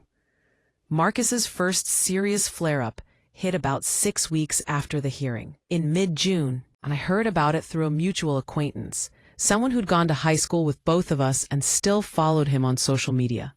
She sent me a message. Hey, I don't know if you've seen Marcus lately, but he's not doing well. His hands are really swollen. He's limping. I thought you should know. I didn't respond. I appreciated the message, but I couldn't let myself get pulled back in. By August, he couldn't open jars. By September, he needed a cane to walk more than a block. By November, he was using a walker. The pain medications escalated quickly. It started with ibuprofen, which did nothing. Then prescription-strength anti-inflammatories, then tramadol, then oxycodone, then higher doses of oxycodone. By the time he turned 31, he was on fentanyl patches just to manage the baseline pain. He qualified for Social Security disability insurance. The monthly payment was $1,004 after Medicare premiums were deducted. That became his entire income. Disability checks and whatever small gig work he could manage online before his hands locked up completely and he had to stop. The Instagram influencer life disappeared. The sponsored posts stopped. The brand partnerships evaporated. Turns out brands don't want to work with someone who can't hold their product without wincing in pain. The penthouse apartment was gone months ago, lost to eviction after I removed myself as guarantor. The Audi was repossessed. The friends who'd crowded his yacht party, the ones who danced and drank champagne and posted endless content, they all disappeared too. Funny how that works. My father and Linda lasted exactly 97 days after the court hearing. The sanctions, attorney fees, and restitution orders totaled $142,000. They couldn't pay. They tried to negotiate a payment plan. The court denied it. They tried to declare bankruptcy. The court-ordered sanctions weren't dischargeable in bankruptcy. They were stuck. Their Victorian house, the one I grew up in, the one with the wraparound porch and the big kitchen and the fireplace in the living room, went into foreclosure the first week of December. The bank sent notice. They had 90 days to vacate. They tried to fight it. They lost. On a cold morning 2 days before Christmas, the bank changed the locks while they were inside packing. The sheriff had to escort them out. They loaded what little they could salvage into a rented moving truck. Most of the furniture stayed. They couldn't afford to move it. They couldn't afford storage. They just left it. I heard later that the bank sold everything in an estate sale. I never returned a single phone call. My father called me 63 times in the first month after the hearing. I know because I counted. Then the calls stopped. Linda sent emails. Long, rambling emails about how I'd destroyed the family, how I was cruel and heartless, how I'd regret this someday. I set up a filter that automatically deleted anything from her email address. I never read a single one after the first two. Marcus sent text messages. Short ones at first. Sis, can we talk? Then longer ones. V, I'm sorry. I didn't know. Please. Then desperate ones. I can't afford my medication. I'm in so much pain. Please help me. I blocked his number. It sounds cruel. Maybe it is cruel. But I couldn't save him. That window had closed. The money was gone. The treatment timeline was gone. And every time I thought about responding, every time I felt that old familiar pull to fix everything, to rescue him one more time, I remembered the yacht. I remembered the champagne. I remembered the fireworks. I remembered them laughing at Christmas dinner, and I didn't reply. I listed my childhood home for sale the first week of January. The bank had already foreclosed, but I still owned my portion of some shared family assets, small things, nothing significant, but I liquidated all of it. Everything I'd ever co-signed, everything with my name still attached. I cut every remaining tie. The house itself sold in 4 days to a cash buyer. A young family from Connecticut looking for a coastal New England dream home. They had 2 little kids and a golden retriever. They looked happy. I hoped they'd be happy there. I hoped the house would be good to them in a way it never was to me. I used the money to pay off the very last of my graduate school loans, a small balance I'd been carrying for years. I closed every joint account that still had my name on it, even old accounts I'd forgotten about. I went through every single financial record and severed every connection. And then I bought a one-way plane ticket to Seattle, as far from Portland, Maine as I could get without leaving the country. Seattle was 3,000 miles away, but it felt like another universe entirely. Different weather, different culture, different everything. I got a new job in tech, a product management role at a mid-sized company that was growing fast. The pay was good, the people were nice. Nobody knew anything about my past. I got a new apartment in Capitol Hill, a small one-bedroom with big windows and hardwood floors and a view of the city. I got a new phone number. I didn't give it to anyone from my old life. I even started using my middle name at work. My full name is Victoria Ann Chen, but everyone at the office knew me as Ann, just Ann. It felt like a reset, like I could be someone new, someone who wasn't defined by what her family had taken from her. When people asked about my family, I kept it vague. I'd say we weren't close. I'd say we didn't talk much. I'd change the subject. Most people didn't push. In Seattle, people respected boundaries. They didn't pry. I liked that. The closing on the Portland house was scheduled for a cold, clear morning in early March. I drove up one last time. It was a long drive, almost 6 hours from where I was staying temporarily, with a friend while the Seattle move finalized. I drove with the windows down even though it was freezing, music playing, something instrumental and unfamiliar, something that didn't remind me of anything. The coast looked exactly the same as I remembered. Waves crashing against the rocks, lighthouses standing watch, seagulls circling and calling, the smell of salt and cold air. I pulled into the driveway of my childhood home one final time. The new owners had already started making changes. They'd replaced the old mailbox with something modern and sleek.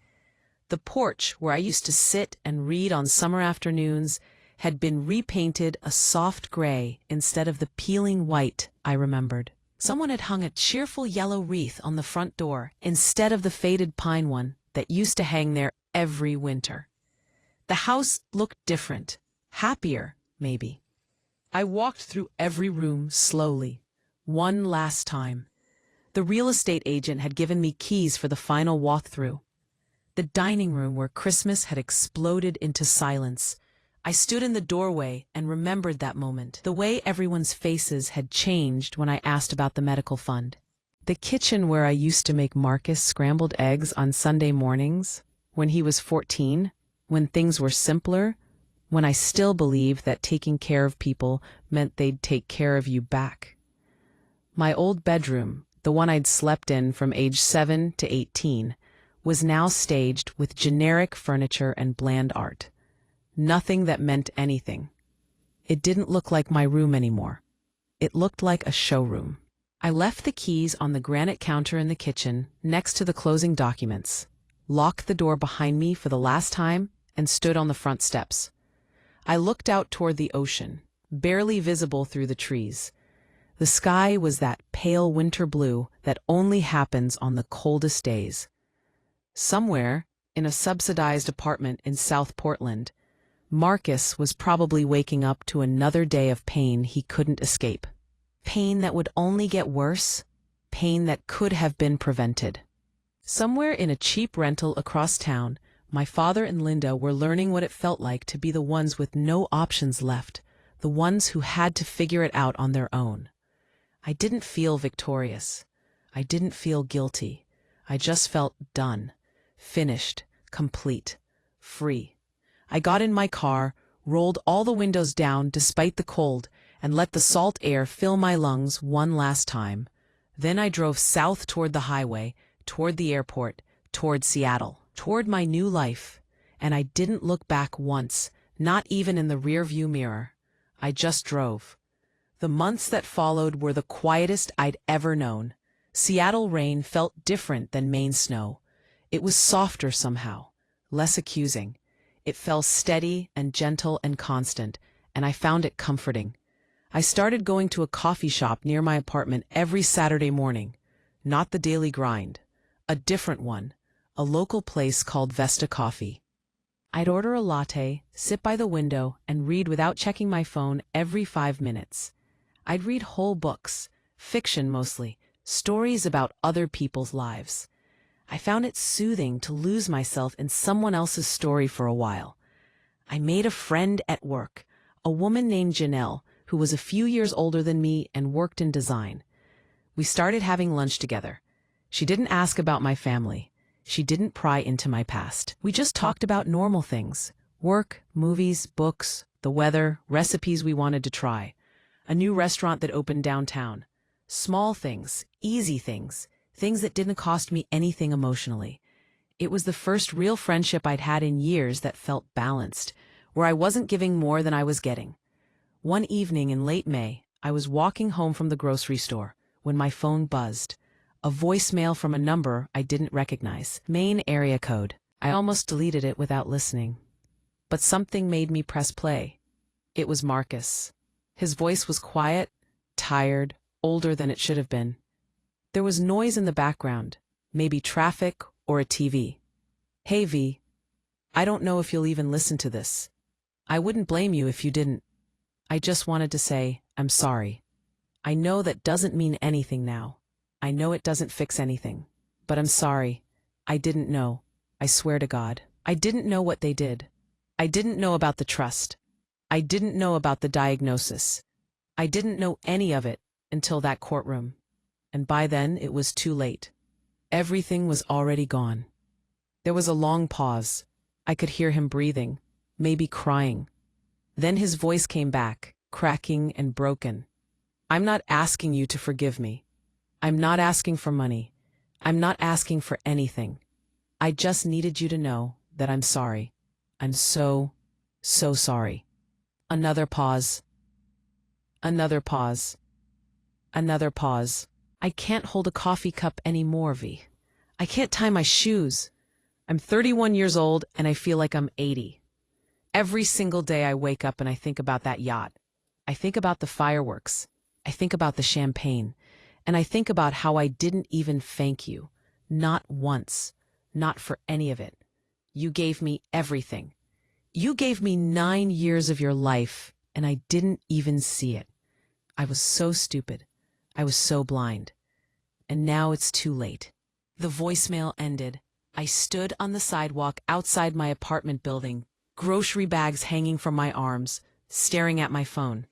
A woman walked past me with a dog. The dog wagged its tail at me. I didn't move. I just stood there for a long time. Then I went inside, put the groceries away, sat on my couch, and played the voicemail again. Then again. I listened to it maybe 5 times. Then I deleted it. Not out of anger. Not out of cruelty. Just because I didn't need to carry it anymore. I couldn't save him. And I couldn't let his pain become mine again. Summer came to Seattle, and it was beautiful. The sun stayed out until almost 10 at night. Everything was green and bright and alive. I took a weekend trip to the San Juan Islands with Janelle and her wife. We rented kayaks and paddled around the coastline, saw seals and otters and eagles. We stayed in a little cabin and cooked dinner together and sat outside watching the stars. It was simple and perfect, and I didn't think about my family once. I started running in the mornings before work, something I'd never done before. At first, I could barely make it 2 blocks without stopping, but I kept at it. By August, I was running 3 miles. By September, 5. It felt good to feel my body do something hard, something that belonged only to me, something nobody could take away. I went to concerts alone and didn't feel weird about it. I tried new restaurants. I took a pottery class and made the ugliest mug you've ever seen. It was lopsided and the glaze was uneven and the handle was too small. I loved it. I used it every morning. One afternoon in late July, I got an email from Nina Ortiz. The subject line was simple. "Thought you'd want to know." I opened it. The district attorney's office had formally filed charges. United States of America versus Robert Chen and Linda Hartley Chen. Federal charges included wire fraud, identity theft, and conspiracy. State charges included exploitation of a dependent adult, insurance fraud, forgery, and perjury. They were both facing potential prison time, significant prison time. Morrison, their lawyer, had his law license suspended pending an ethics investigation. The Maine Board of Overseers found that he'd knowingly filed a petition supported by false evidence. that he'd failed to properly vet his witnesses, and that he'd participated in what amounted to fraud upon the court.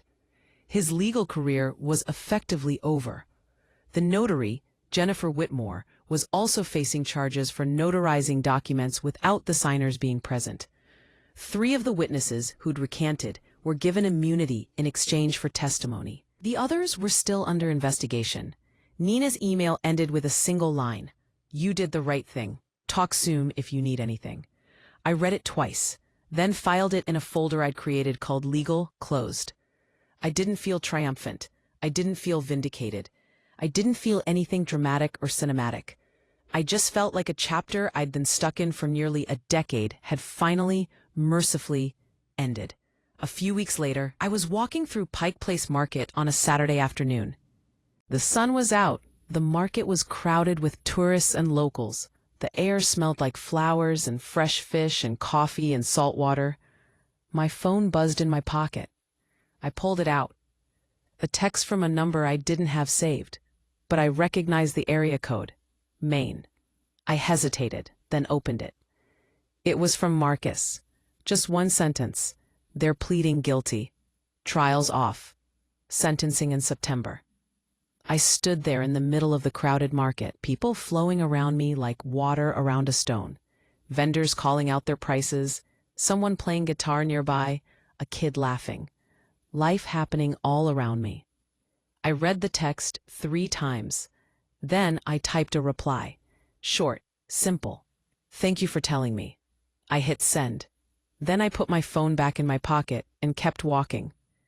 I bought fresh flowers from one of the vendors, bright yellow sunflowers that made me smile. I got an iced coffee from a place that remembered my order. I sat on a bench overlooking the water and watched the ferries come and go, big and slow and steady. I didn't think about my father. I didn't think about Linda. I didn't really even think about Marcus. I just sat there, feeling the sun on my face, and for the first time in my entire adult life, I felt light, weightless, untethered in the best possible way. September came and went. I didn't follow the sentencing hearing. I didn't read the news articles. I didn't look it up. Nina sent me a brief email summary because she knew I'd want to know it was over, but she kept it short. My father got 18 months in federal prison, followed by 3 years supervised release. Linda got 2 years in federal prison, followed by 3 years supervised release. Both were ordered to pay restitution to me, to the insurance companies they defrauded, and to the witnesses they'd paid. The total amount was over $300,000. Nina said in her email that it was unlikely I'd ever see a cent of the restitution. They had no assets, no income, no way to pay. And she was right. I never received a single dollar. But I didn't care about the money. I never cared about the money. I cared about the truth being spoken out loud in a room full of people who had to listen. I cared about them being held accountable. I cared about the fact that, for once in my life, actions had consequences. That was enough. Thanksgiving came around again, exactly 1 year after the dinner that had detonated everything. A full year since I'd asked about the medical fund. A full year since I'd watched their faces change. A full year since everything fell apart and I'd started putting myself back together. Janelle invited me to her family's Thanksgiving gathering at her parents' house across the lake. I almost said no. The idea of sitting at another family table, even someone else's family, felt impossible. But she promised it would be low-key. Just her, her wife, her brother, his husband, their 2 kids, and her parents. No drama, no ulterior motives, no expectations. Just food and conversation and maybe some board games after. So I went, and it was exactly what she'd promised. We ate roasted chicken because Janelle's mom didn't like turkey. There were mashed sweet potatoes and green beans and homemade rolls and 3 different kinds of pie. The kids, twin girls about 6 years old, showed me their drawings and told me about their school play. Janelle's wife told a story about the first Thanksgiving she'd tried to cook and how she'd accidentally set the oven mitts on fire. Everyone laughed. Nobody asked me intrusive questions. Nobody pressed me for my life story. Nobody demanded anything from me. I was just there, present, welcome. Enough exactly as I was. When I left that night, Janelle walked me to my car and hugged me. "I'm really glad you came," she said. "Me too," I told her, and I meant it. It was the first Thanksgiving in over a decade that hadn't left me feeling empty and used and exhausted. I drove home with the windows down, even though it was cold, and I felt something I hadn't felt in a very long time. Peaceful. December came in cold and clear. I got a Christmas card in the mail, forwarded from my old Portland address to my new Seattle apartment. The front had a generic snow scene, the kind you buy in a box of 50 at the drugstore. Inside, the handwriting was shaky, the letters uneven and hard to read. Marcus's handwriting. It said, "Victoria, I know I don't have the right to reach out. I know I don't deserve your forgiveness or even your acknowledgement, but I wanted you to know I'm trying. I'm in physical therapy twice a week. It's hard, it hurts, and it's probably too late to make much difference, but I'm trying anyway. I got a part-time job doing remote data entry for a company that doesn't care that I can barely type. It's not much.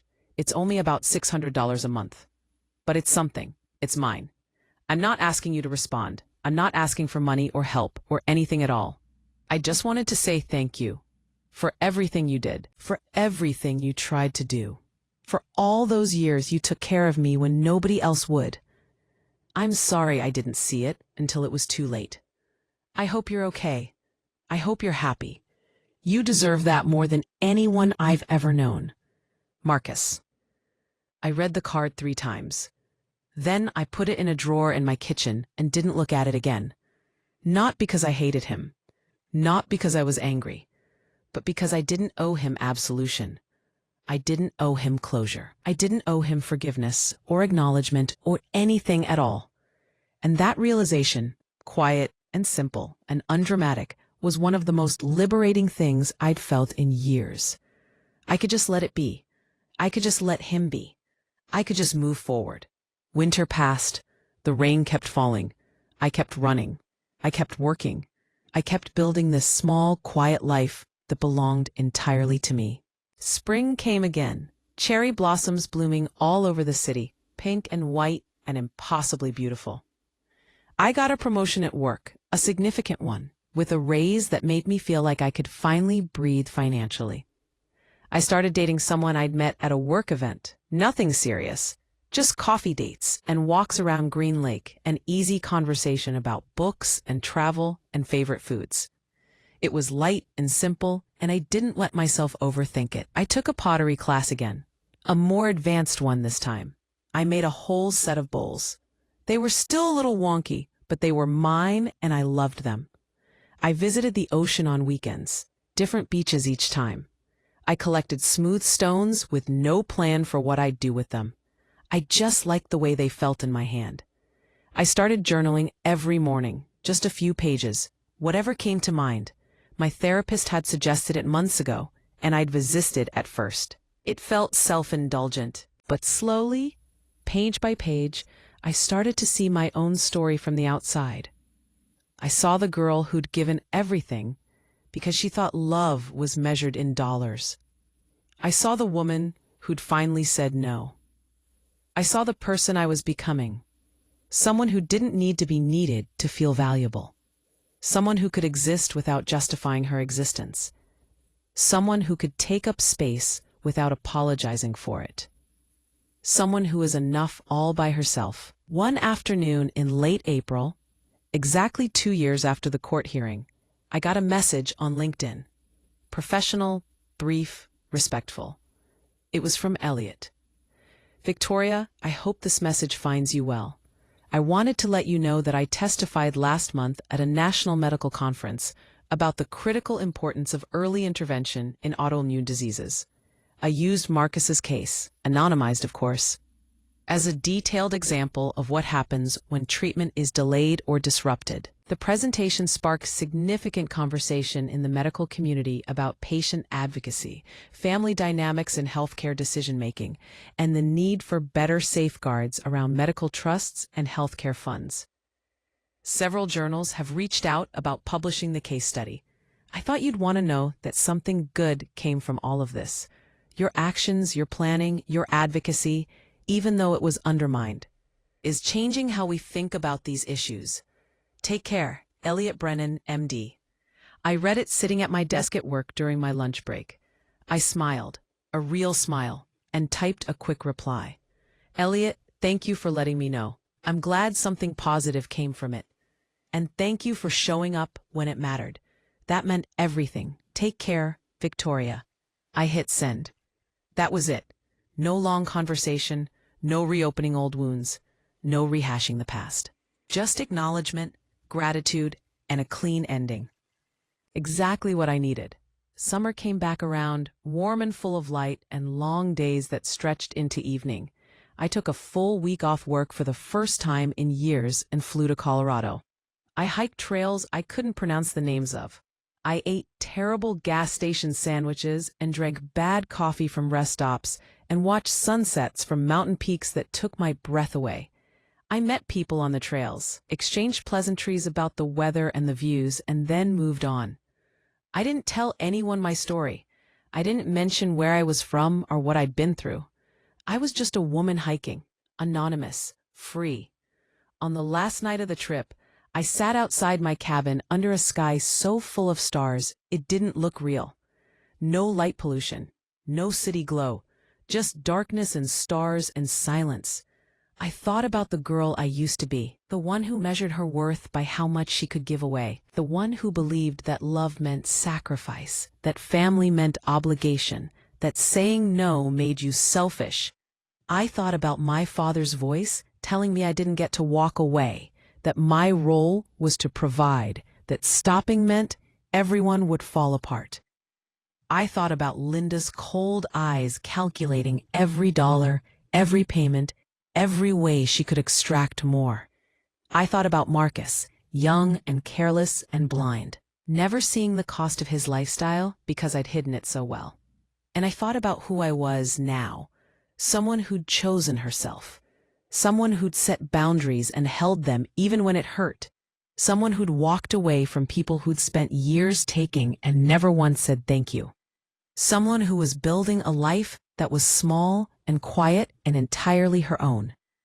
I pulled out my phone, opened the Notes app, and started typing. Not for anyone else, just for me. But the words came fast and clear and true. Here's what I know now. What I wish someone had told me at 23 when I started carrying everyone. Love isn't measured in money. Family isn't a debt you can never repay. And the moment you make someone else's emergency your entire identity, you lose yourself piece by piece until there's nothing left. If you're out there right now, paying bills you didn't create, raising people who aren't your responsibility, funding lives that aren't your own, keeping someone else's lights on, while yours flicker and fade, and eventually go dark, please hear me. You are allowed to stop. You are allowed to say no. You are allowed to walk away. You are allowed to choose yourself without being the villain. Because the people who really love you, the people who actually see you as a person and not a resource, they would never have let it come to this in the first place. They would have noticed you were drowning. They would have cared. I read it back once, then saved it. Maybe I'd share it someday. Maybe I wouldn't. It didn't matter. What mattered was that I believed it now, all the way down in my bones. Every single word. I flew back to Seattle the next day. My apartment smelled like the lavender candles I'd left burning on a timer. My plants were still alive, which felt like a small miracle. I unpacked slowly, washed my hiking clothes, made tea in my ugly handmade mug, and sat on my balcony watching the city light up as the sun went down. My phone buzzed. A text from Janelle. Dinner Friday? There's a new ramen place in Fremont I've been dying to try. Wanna come? I smiled and typed back immediately. Absolutely. I'll meet you there. What time? She sent back the details. I put my phone down and just sat there for a while, feeling the evening air cool on my skin. listening to the city sounds, the distant traffic, someone playing music a few apartments over, life happening all around me. Normal life, small life, my life. If you feel my words, show your support by liking the video and subscribing to the channel. And tell me from which city you belong, so I can see how far a woman's impactful voice can reach. Help me build this community so we can bring more truthful stories for you. Because your story matters, your voice matters, your boundaries matter, and you deserve a life where you're not just surviving, where you're not just giving until there's nothing left. You deserve peace. You deserve joy. You deserve to choose yourself. And that's not selfish. That's survival. That house in Portland is gone now. Those ocean views belong to someone else's memories. The rooms where I grew up, where I learned to shrink myself, where I learned that love meant endless sacrifice, they're filled with someone else's furniture now, someone else's laughter, someone else's life. And I have never, not for one single second, regretted walking away. I sleep through the night now without nightmares. I wake up without dread. I laugh without wondering if I'm allowed. I spend money on myself without guilt eating me alive. I say no without needing to justify or explain or apologize. I exist in my own life without needing permission, without needing to earn my place, without needing to prove I deserve to take up space. And every single day, multiple times a day, I wake up grateful that I finally chose me. If you're listening to this right now, and you see even a shadow of your own life in mine, if you recognize that feeling of being drained dry by people who claim to love you, if you've ever wondered why you're always the one sacrificing while everyone else just takes, please hear me. You are not selfish for wanting peace. You are not cruel for protecting yourself. You are not a villain for refusing to be someone's ATM and therapist and savior and punching bag all at once. You are not obligated to set yourself on fire to keep other people warm. You are not required to give until there's nothing left of you but exhaustion and resentment and emptiness. You are allowed to have boundaries. You are allowed to have needs. You are allowed to say, "This is too much. I can't do this anymore. I'm done." The people who truly love you, who see you as a whole person and not just a resource to be mined, they will understand. They will respect your boundaries. They will care about your well-being. They will ask how you're doing and actually listen to the answer. They will notice when you're struggling. They will offer to help you instead of always asking you to help them. And if the people in your life don't do those things, if they only show up when they need something, if they guilt trip you and manipulate you and threaten you when you try to set boundaries, then they don't love you. They're using you. And you deserve so much better than that. The day you see that difference clearly, the day you really understand it deep in your gut, is the day your real life begins. I'm Victoria Chen. I'm 34 years old now. I live in Seattle, Washington. I work in tech. I have a job I actually like. I have friends who don't take. I have a small apartment with big windows and plants that are somehow still alive. I have hobbies. I have routines. I have a life that belongs entirely to me. I don't talk to my father. I don't talk to Linda. And I haven't spoken to Marcus in over 2 years. Maybe someday that will change.